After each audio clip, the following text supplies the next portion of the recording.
Hi, this is Earth Angel Ascension 222. I'm James Imolowski, and I'm a certified life coach, and I deal with narcissistic abuse recovery and healing from all forms of narcissistic neglect and family scapegoating. So today, I'm going to discuss 6 things that the scapegoat possesses that are often overlooked, that are huge strengths. So I watch a lot of videos, and you know, a lot of the videos talk about like all of the bad things of being the family scapegoat. So today I'm going to go over 6 strengths that you have as a family scapegoat that are often overlooked. In my opinion, as a life coach dealing with this in narcissistic abuse recovery and scapegoat syndrome recovery, I think scapegoats are honestly the strongest and most powerful people that walk this earth, although they haven't learned their true power yet, because basically their power has been used against them. So today I'm going to talk about 6 things that you possess as a scapegoat that are often overlooked, and even by therapists and other life coaches, that they don't talk about. So number one, I have a list, and I normally don't use a list, but today I'm going to, because I want to have everything in order. So you're the truth teller. So when everybody else is avoiding speaking about what happened, the scapegoat is the first person that will speak up and say, this is what happened. And I will say this, probably 99% of the time, you're absolutely, your perception, because since you have a high level of empathy, is dead on, and it intimidates people. So a lot of the times people will avoid the scapegoat because people don't like the brutal, honest truth. And the scapegoat knows nothing but the brutal, honest truth, and knows no other way to speak than the but honest truth, or brutal honest truth. So it's a strength to be the truth teller, but although it's seen as a weakness. Uh, Number 2 is the ability to soothe oneself. If you're a scapegoat and you've dealt with like years of people invalidating you or shaming you or um, basically not affirming you, then you have a huge ability to soothe yourself. You have an ability to go inside, and even after all of the shame dumping and projections and everything, and all the other forms of gaslighting, you have the ability to go inside and still be at peace. So you have a huge ability to soothe yourself. Whereas, say, for example, the roles were reversed and you were the golden child. If somebody started doing all of this shame blasting and gaslighting and invalidating on you, you would not be able to handle it. That's why most golden children end up as narcissists themselves, because they have no ability to um, carry other people's nonsense. Um, so being the scapegoat was actually a benefit to you, because okay, number one, had the ability to take on others' BS and still be able to be okay in your own person. So you have the ability to affirm yourself, and you have the ability to soothe yourself. Uh, Number 3, you enjoy your own company. Most scapegoats I've met, I drive Uber and I also do this life coaching. Most scapegoats I've met, they love being in their own company because they have such a peace about them. Even if everything is bad, they just enjoy being in their own space. Um, it doesn't take a ton of friends around you to make you happy. Sometimes it's just eating a good meal and just being quiet. So most scapegoats, for number 3, I would say, really, really have huge happiness in their own company, which is a strength, because if you're relying on others to make you happy, uh, you're going to be sadly mistaken in this life. You're going to be let down a lot of times. So scapegoats are great in their own company. Number 4, like I said previously, you have high empathy. See, what happens is at a young age, when you're not accepted and everybody in the family is dumping on you, your ability to sense the moods of everybody else and try to contort yourself to the moods of everybody else becomes heightened, because it's your survival mechanism. So when everybody else was safe because they were just,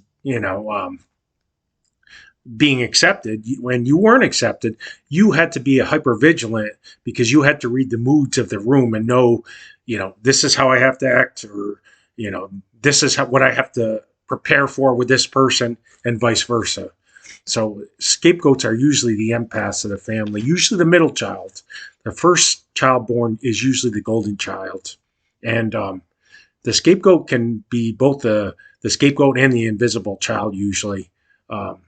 although some other videos will say otherwise. I've seen this time and time again where the scapegoat basically is ignored. So they're like the invisible child as well. But scapegoats have high empathy. And when people are down and out, they seek scapegoats out, because they know there's something inside of them that can help them to heal. They feel that energy of healing on them. I definitely have that healing energy. I drive Uber as well, besides doing life coaching.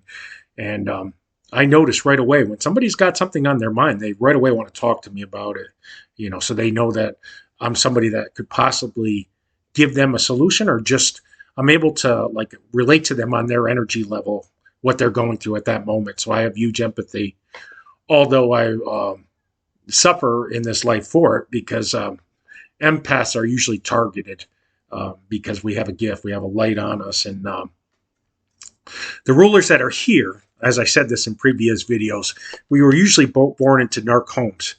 And it was because we were here to donate our energy to these demonic beings or fallen angels.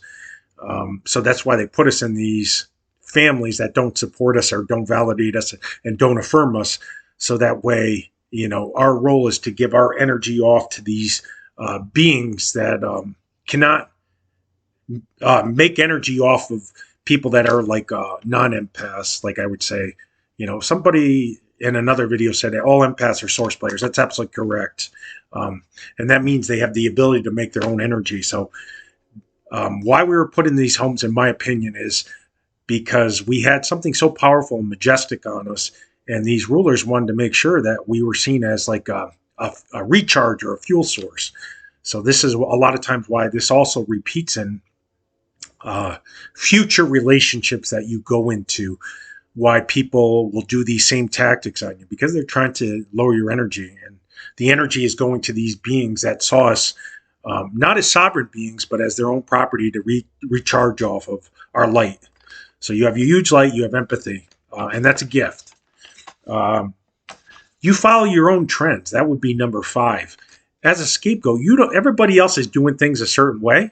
And as a scapegoat, you're going to do it your own way. And it's going to probably be completely the opposite of everybody else. And you're not trying to be the outcast. It's just the way Father made you. You're a free spirit here. When the hive, meaning the consciousness, is doing it this way, you've never been accepted by that consciousness. You've always been separated from that. Like I said in other videos, if you were of the world, they would accept you as their own. The reason why you do things your own way is, like I said, I see them as like a beehive. You have the queen bee, and they're all following what the queen bee says. And as the scapegoat, you've never been attached to the hive. You've been chosen out of this world because you have something here to do. You're here to raise the consciousness and help others. And if everybody is doing something wrong, you can't, raise up that way. Like what I'm saying by that is, if everybody else is doing something wrong, do you think Father in heaven would want you to be on that same team with them? No way. He's going to want you doing something right. That's why you do things your own way. There's strength in being your own person. What I find funny is I make other videos on targeted individuals, and people copy exactly my videos, and they get 1 million subscribers and views, and I get none. But I'm already used to that. Again, it's that narc abuse. It's invalidation.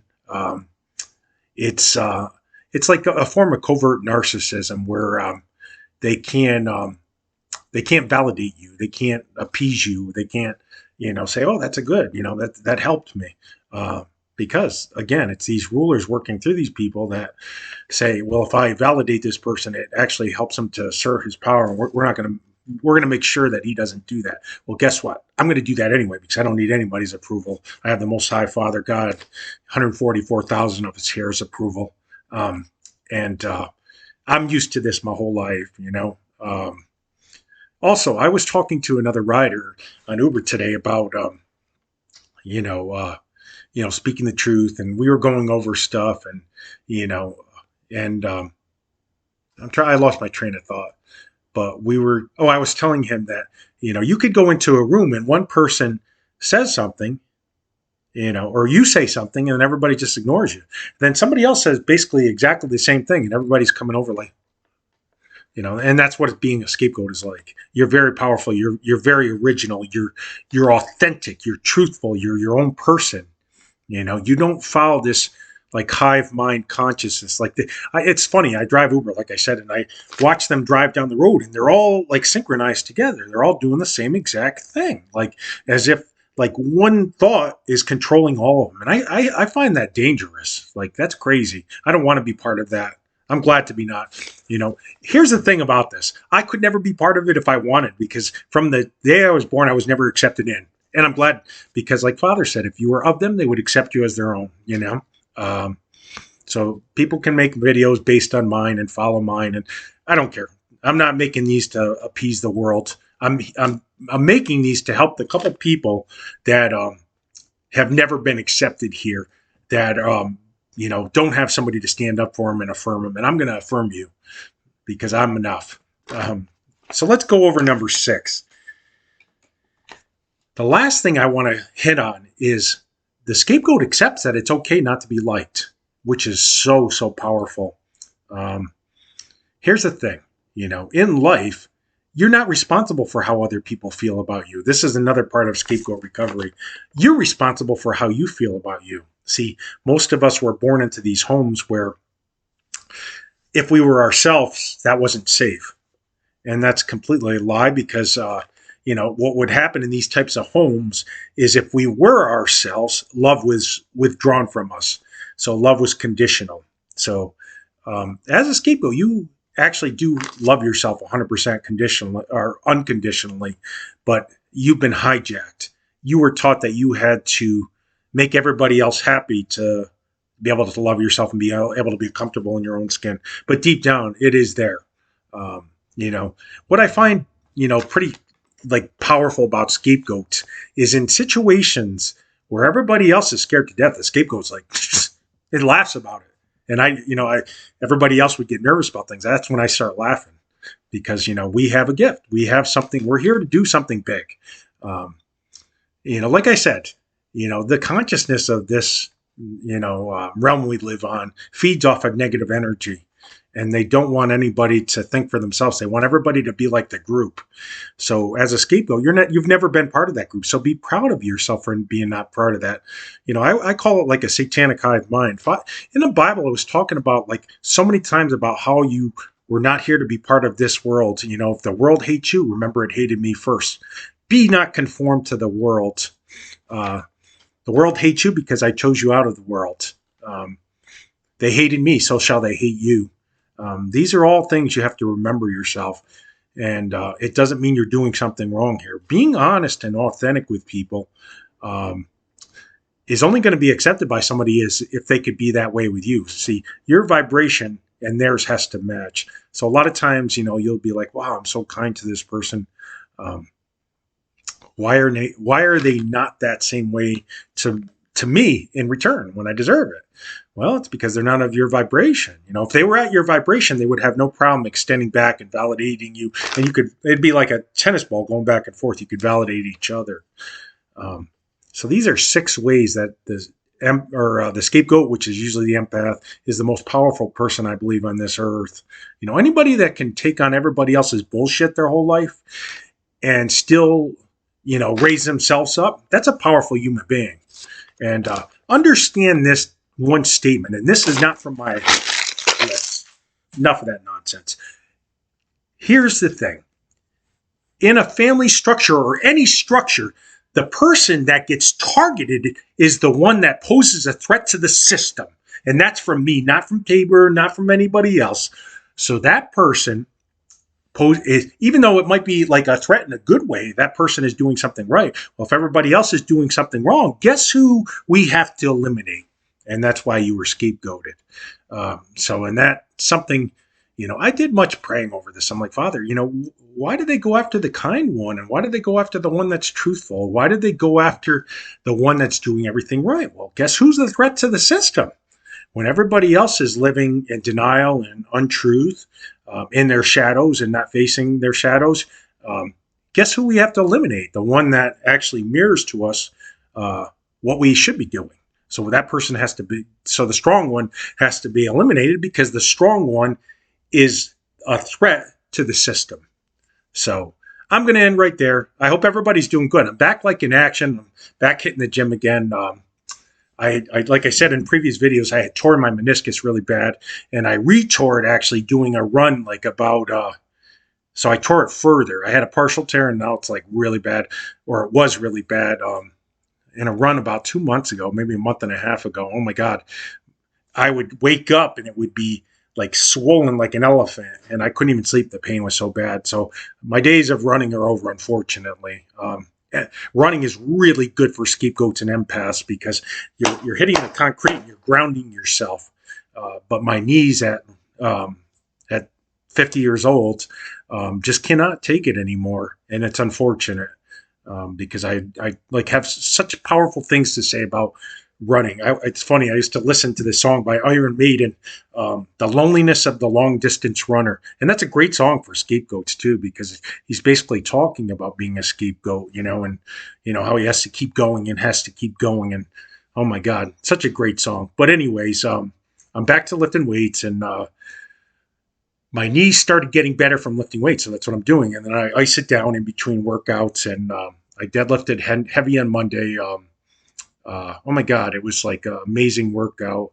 I hadn't deadlifted in like 6 months, and or not even that. I would say it was maybe 4 months because my knee was so bad. But I had went up to 500 pounds on Monday, and without assistance, like no chalk, just chalk. No belt, no straps, and I was throwing 500 pounds. I did 2 sets of 10. No, I did a set of 11 and a set of 10, and it was like extremely light. I was throwing it very easily. Like I couldn't believe it.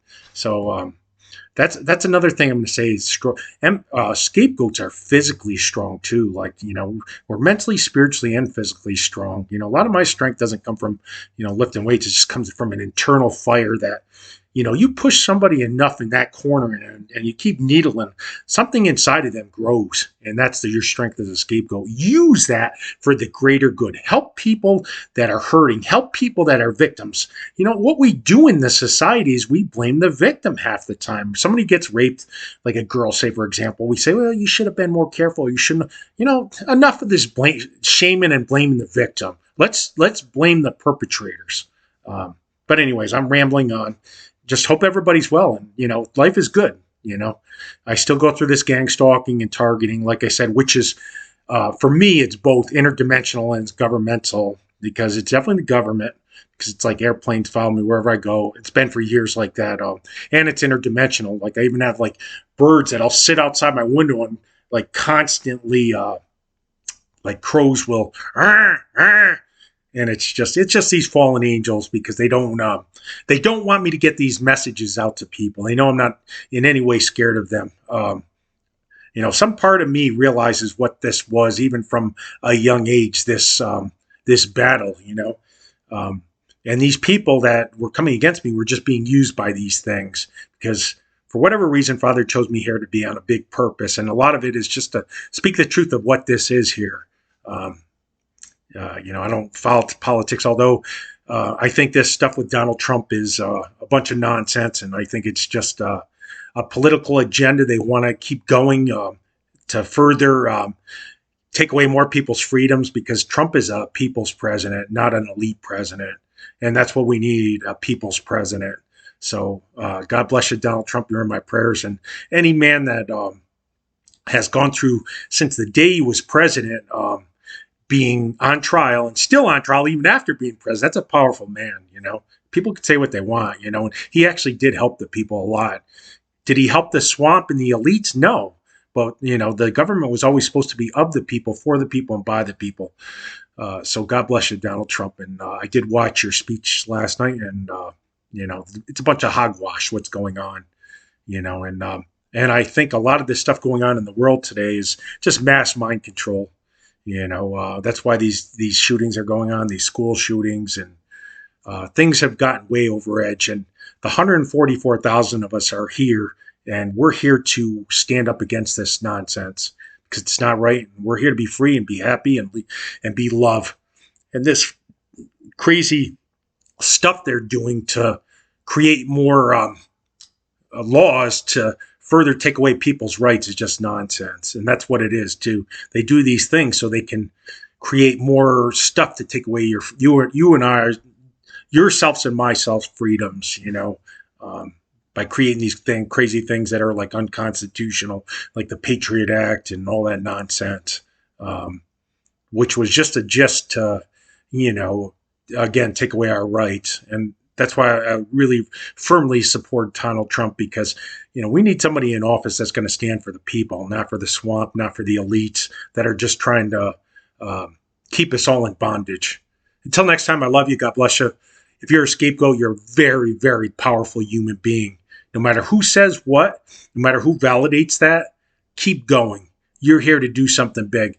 If you help one person here in this lifetime that's going through this like narcissistic, abuse, neglect, shaming, projection, gaslighting, then you've done your job on this earth. You're not guaranteed to have 1 million followers or any of that stuff. If you're lucky in this life, you get maybe 1 or 2 people that are your true friends. And the older you get, you're going to get even less, because that's just the way it is. You start to raise up, and unless people are raising up with you, they can't be around you anymore. Because if they're still in this dysfunction and you get out of that dysfunction, guess what? They can't be around you. You're no longer a vibrational match. Sorry for getting off on a tangent on the Donald Trump thing, but I see right through this stuff. They want to make sure that they have put people in office that keep putting more rules and laws and regulations on us that further take away our rights. And that's what this is, and that's why I'm making this channel. So I'm going to speak till the day I die, whether they kill me, imprison me, whatever they try to do. I'm still going to keep speaking. I'm still going to keep lifting weights, and I'm going to still keep getting the message out there that no abuse is acceptable and no narcissistic abuse is acceptable, and scapegoats are very powerful. Until next time, I love you. God bless you. Laugh at these people. When they do this gang stalking and gaslighting and narc abuse, just laugh at them. Just remember something. People don't try to bring others down that are beneath them. Until next time, I love you.